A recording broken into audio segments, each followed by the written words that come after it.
Now, our next discussion, that is principle of conservation of mechanical energy. I have told you before also, we are dealing with mechanical energy in this chapter. This chapter of work, power and energy, we are mainly dealing with the mechanical energy. The two types of mechanical energy are kinetic energy and potential energy. Alright, so here we are to discuss regarding the principle of conservation of mechanical energy. First you write down its statement. It states that, this principle states that if only conservative forces are doing the work on a body, if only the conservative forces are doing the work on a body, if the conservative forces are doing the work on a body, then its total mechanical energy, what is this?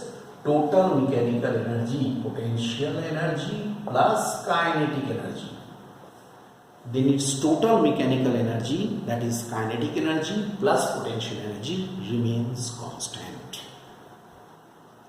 This is the statement for principle of conservation of mechanical energy. What does it state? It states that if only conservative forces are doing work on a body, okay, only conservative forces are doing the work on a body, then what will happen? The total mechanical energy, which is the sum of the potential energy and kinetic energy, remains constant. This is called principle of conservation of energy. I am using this principle of conservation of energy in case of a very important discussion for a freely falling body. I want to use it in case of the freely falling body. Let us use it for the freely falling body. See the figure. This is the zero potential energy level. I have told you it may be the ground or it may be any level, zero potential energy level, from where we are measuring the heights. At the height H, there is a point A from where a body of mass M falls freely. Its initial velocity is 0. And in the course of its movement, vertical movement, it passes through the points B and C. It passes through the points B and C. At the point B, the velocity is V is equal to V. At the point C, V is equal to V dash. Fine. V is equal to V is here, V is equal to V dash is here. Then what will happen? Subsequently, at A, its potential energy is definitely mgh because it is at the height h, but its kinetic energy is 0. So its total energy is equal to potential energy plus kinetic energy is equal to definitely mgh. It's very simple. When it is at the height h, at the point A, it will be the total energy. T stands for total energy. So its total energy is equal to potential energy plus kinetic energy must be equal to mgh. Now, to come to the point at B, when it is reaching the point B, there what happens? First of all, very simple, potential energy will be mg, definitely h minus x, because it has already fallen the height x. It has already fallen the height x.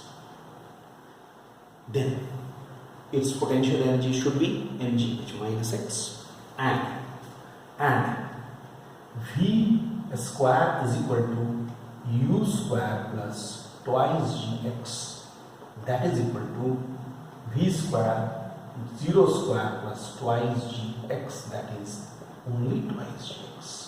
So what is the kinetic energy? Half mv square, half. m twice gx, 2 and 2 cancels, mgx. So what is the total energy? That is potential energy plus kinetic energy. Okay, you put it there, mg h minus x plus mg x. How much? mgh. Look, again it will be mgh because mgx and mgx will be cancelled. Minus mgx and plus mgx will be cancelled. Fine. After that, now we are coming to at C. At C, what will happen? Obviously, potential energy will be 0 because it is coming to the 0 potential energy level. So potential energy is 0, and V dash square is equal to 0 square plus 2gh. I think you can understand the whole height. Then how much we are getting? Twice gh. So kinetic energy is equal to half mv square. How much it is? Half m twice gh. It is simply mgh. 2 and 2 cancels. So what is the total energy? Total energy is again the potential energy plus kinetic energy is equal to mgh. Just observe. You observe it. When the body is falling from this height to this ground or the 0 potential energy level, in that course what happens? The total potential energy is converted into the kinetic energy. Here all the energy was potential, and here whole energy becomes kinetic, because here potential energy is 0 and potential energy is maximum, kinetic energy is 0. Here just the reverse thing happens. That means the potential energy is converted into kinetic energy when it is falling to the 0 potential energy level. Alright, so with this all discussions, if I draw a graph for, I am drawing a graph, energies versus height. Look, I am taking energies, all energies versus the height. Then what type of the graph we will get? Look, graph कैसा मिलेगा? मैं कहूँगा graph ऐसा मिलेगा.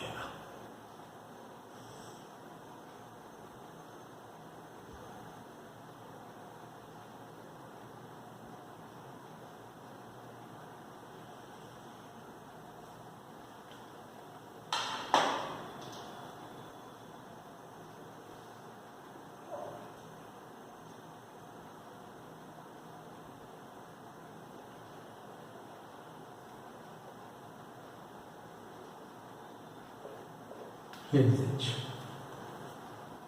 This horizontal is total energy. This one is potential energy. This one is kinetic energy. Look, if we plot all the energies versus the height, अगर मैं सभी energies और height का एक ग्राफ में ड्रॉ करूं तो कैसा ग्राफ मुझे मिलेगा? बड़ा क्लियर है. टोटल एनर्जी हर जगह पर कांस्टेंट है, लेकिन पोटेंशियल एनर्जी क्या हो रहा है? जहां पर ये क्या है? What is this? This is actually showing the zero potential energy level, isn't it?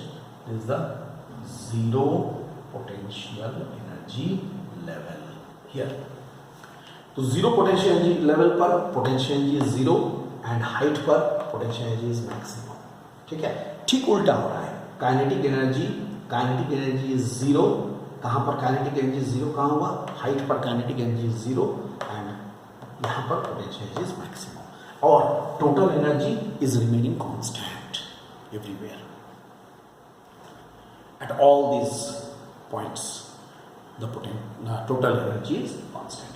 This is a very good example free falling body में हम लोग कैसे यूज कर रहे हैं principle of conservation of energy, mechanical energy को मैंने कैसे यूज किया, दैट I have shown.